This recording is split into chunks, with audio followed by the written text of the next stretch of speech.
UP सरकार शिक्षा व्यवस्था को सुधारने के प्रति वचनबद्ध है, चाहे वह इंफ्रास्ट्रक्चर को सुधारने की बात हो या फिर परीक्षाओं में हो रही नकल को रोकने की।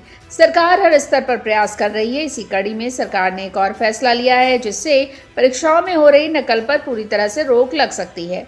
प्रदेश के माध्यमिक शिक्षा राज्य मंत्री गुलाब देवी ने आगामी बोर्ड परीक्षाओं में नकल करने और करवाने वालों के खिलाफ कड़ी कार्रवाई करने का ऐलान किया है और साफ किया है कि इस बार बोर्ड परीक्षाएं नकल मुक्त होंगी और कोई व्यक्ति या माफिया नकल करवाते पकड़ा गया तो उस पर एनएसए के तहत कार्रवाई की जाएगी। 1 करोड़ रुपए का जुर्माना लगाया जाएगा और जेल भेजा जाएगा। 18 तारीख से जो बोर्ड की परीक्षा शुरू हो रही है, हमारी तैयारी जैसे पहले थी उससे भी अच्छी तैयारी है। किसी प्रकार की प्रदेश भर में नकल नहीं होगी।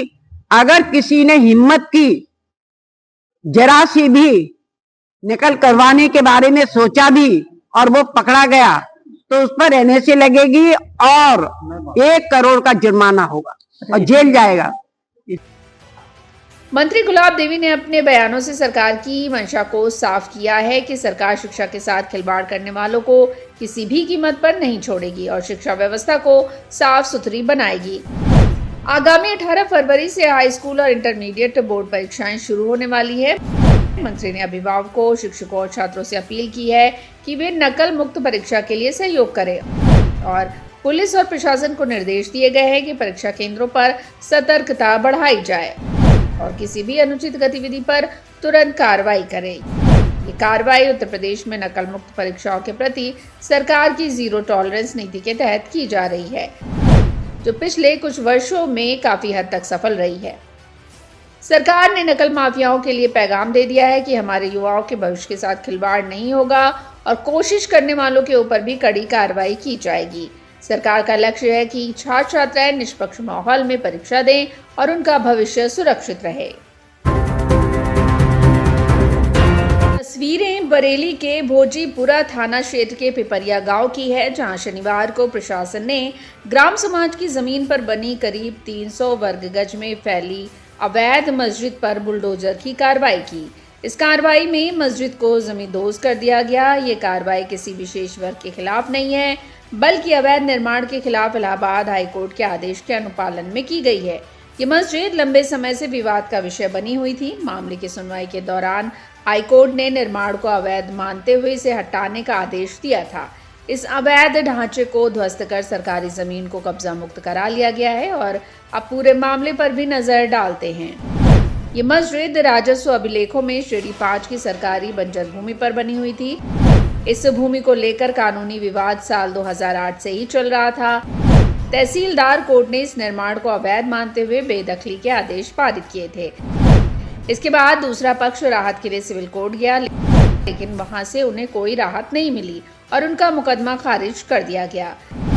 संबंधित पक्ष को कई बार नोटिस जारी किए गए थे और अतिक्रमण हटाने का मौका भी दिया गया था, लेकिन तय समय सीमा के भीतर कोई कार्रवाई नहीं की गई। इसके बाद प्रशासन ने सख्त रुख अपनाते हुए बुलडोजर चलाने का फैसला लिया। प्रशासन ने भारी पुलिस बल की मौजूदगी में ध्वस्तीकरण की कार्रवाई की। 1474 घंटा संख्या था, 1474 जो अभिलेखों में बंजर सरकारी भूमि के नाम दर्ज था, इसमें अवैध निर्माण करके बनाया गया था। 2008 से इसमें 2008 में मुकदमा दर्ज हुआ, तहसीलदार कोर्ट से बेदखली के आदेश पारित हुए। उसके बाद फिर ये सिविल कोर्ट गए, सिविल कोर्ट से भी इनका मुकदमा खारिज हो गया। खारिज होने के बाद फिर इनका जो कार्रवाई की जा रही है। इस मस्जिद को गिराने के दौरान गांव में सुरक्षा के कड़े इंतजाम किए गए थे। बेदखली की प्रक्रिया के तहत कब्जा करने वाले पक्ष पर जुर्माना भी लगाया गया था, जिसे उन्होंने पहले ही जमा कर दिया था।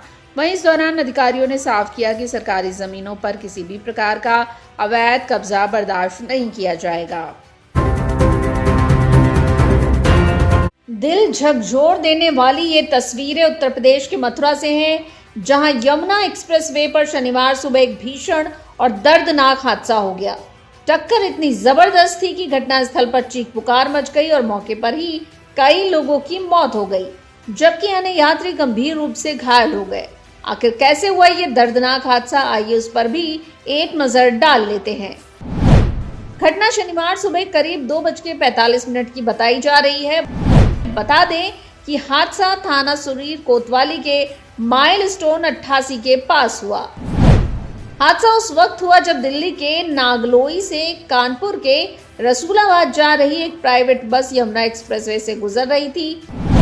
इसी दौरान कुछ यात्रियों ने लघुशंका के लिए बस रोकने की मांग की, जिसके बाद बस चालक ने ग्रीन जोन में बस न रोककर सड़क पर ही खड़ा कर दिया। इसी दौरान पीछे से आ रही कंटेनर ने सड़क किनारे खड़े यात्रियों को रौंद दिया। इस हादसे में 6 लोगों की मौके पर ही मौत हो गई, जबकि एक यात्री गंभीर रूप से घायल हो गया।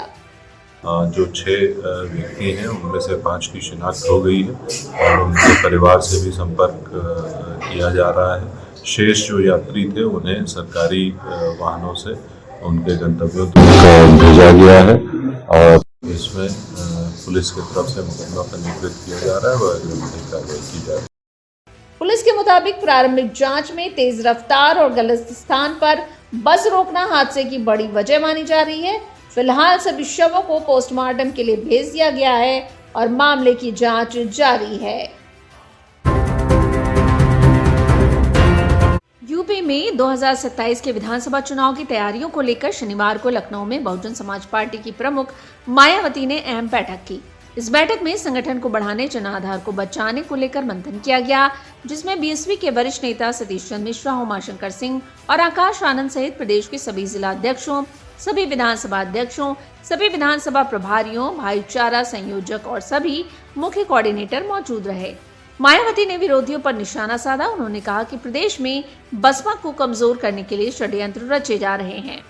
द्वारा बीएसपी को कमजोर करने के लिए जो आए दिन नए हथकंडे व षड्यंत्र आदि रचे जा रहे हैं, तो उनसे भी पार्टी के लोगों को सचेत किया जाएगा।